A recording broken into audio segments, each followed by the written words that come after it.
Hi everyone, welcome to Blood, Guts, and Social Commentary. Today will be the first installment of a new series that I just realized I don't have a name for, so if you want to pitch out suggestions, feel free. This is what I announced, where we're going to be looking at urban legends, creepypastas, classic horror shorts, things like that, and analyzing them like we would a film.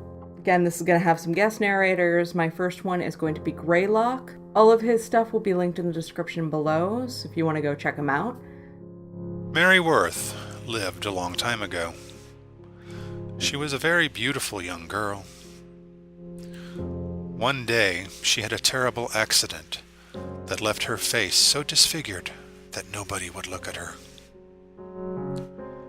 She had not been allowed to see her own reflection after the accident, for fear that she would lose her mind.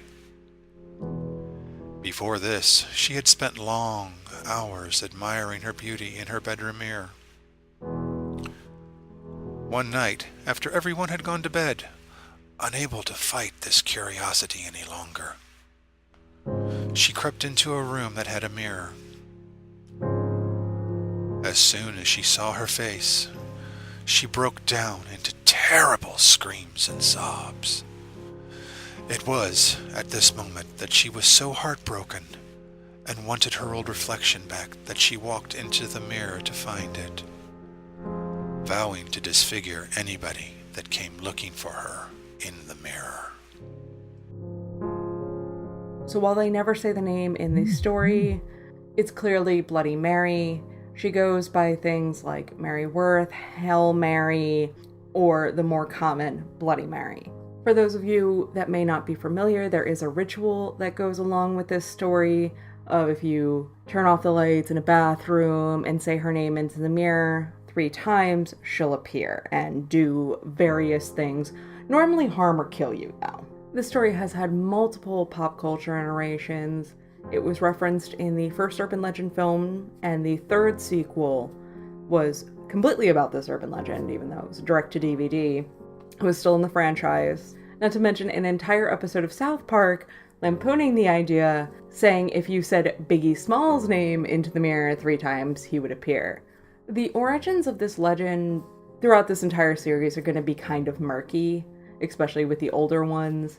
They believe it started to originate around the 60s, but a folklorist didn't actually record any record of it until the 70s, so that's the only one that can be absolutely confirmed. While the 1970s isn't horribly far off in terms of the span of literature, this story plays on a lot of very old tropes in folklore, specifically mirrors. All you have to do is think back to Snow White, whether it be the Disney iteration or the countless different tellings of it through folklore. The queen is obsessed with a mirror and is ultimately destroyed by her own vanity, which, as you heard, was referenced in the story of Mary would sit in front of the mirror for hours, kind of basking in her own vanity.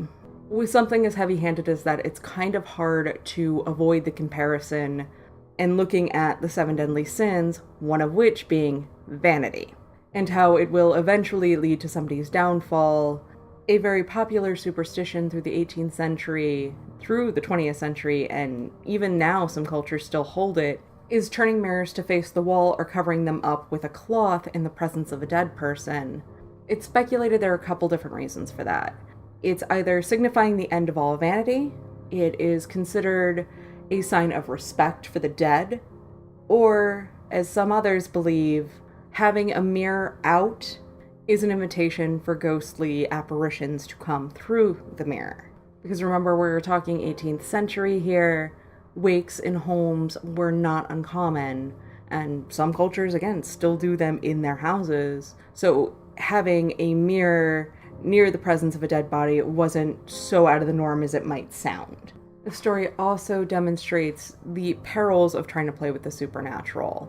Since this is a game normally reserved for adolescents, people that are preteens, tweens, whatever you want to call them, the normally giggling gaggle of adolescents standing in front of the mirror chanting something is a great representation of nominal realism, which, to put it very simply, is the tendency to confuse objects with their names The result is a belief that words and thoughts can influence real world events, and I'm not talking about working towards something and achieving it because you had the right mindset. I'm talking about chanting something and an apparition appearing in the mirror. Not to mention the fact that not only are you going into that bathroom with the conditioning that you possibly might see something, even the most firm non-believers still probably have that back of mind slight fear that maybe something is there. You're in the dark, you're with your friends, at best you have a candle lit, and you're standing in front of a reflective surface. The odds of you seeing something are pretty high. Whether that thing is actually there or not is completely debatable, but people's minds will play tricks on them, especially in the dark, and especially if you had friends like mine growing up that would probably try and do something specifically to scare you. As mentioned earlier, the movie Urban Legend had two girls chanting it in front of a dilapidated building because there was some legend on campus specifically about Bloody Mary that was a play on this. When they say her name for the third time, one of the boyfriends comes up and it ends up being an unintentional jump scare for the characters in the film, but it's a jump scare for the audience because we're just thinking something's gonna show up because we know we're watching a horror movie. Wasn't necessarily the thing we thought it was, but something did pop up technically. The tale of Bloody Mary becomes slightly more symbolic when you look at the people that mostly tell the story or attempt the ritual. At least from my experience, it was a heavily feminized thing, and for most generations of pop culture, with the exception of South Park, who, if memory serves, Butters was the one summoning Biggie Smalls, who the group always kind of treats as effeminate. So read into that how you will. While the name may change from Bloody Mary to Maryworth to Hell Mary or whatever, while what Mary does when she appears may change, it will always involve some kind of blood. Whether she's coming out of a tub filled with blood, she scratches you to bleed, or she's bleeding, anything like that, there will always be some kind of loss of blood.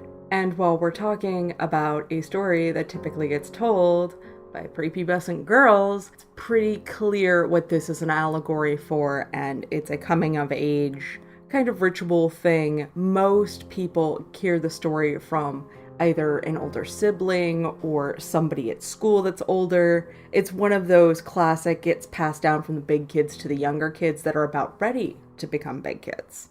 So not only is the ritual itself a rite of passage, it's indicative of what will be coming very, very soon for most of these girls. With preteen boys, obviously the blood symbolism goes, but again, it's one of those coming of age things that you do it because you want to be a man. And it's a manly test of limits against the supernatural. This concludes our first installment of our look at urban legends, creepypasta, folklore, what have you. I'd like to thank GreyLocke. Fabulous read. Turnaround time was lightning fast. I honestly didn't expect to get the pilot up for this series nearly as quickly as I did. So I cannot thank him enough for that. All of his stuff is linked in the description. Please go check him out. And if you'd be interested in reading a story, please feel free to contact me and we will work out the details. Again, as always, if you like what you're hearing, please hit like, comment, subscribe. If you don't like what you're hearing, please leave me a comment, let me know. Again, this is a new series. I gotta work out the kinks. Thank you.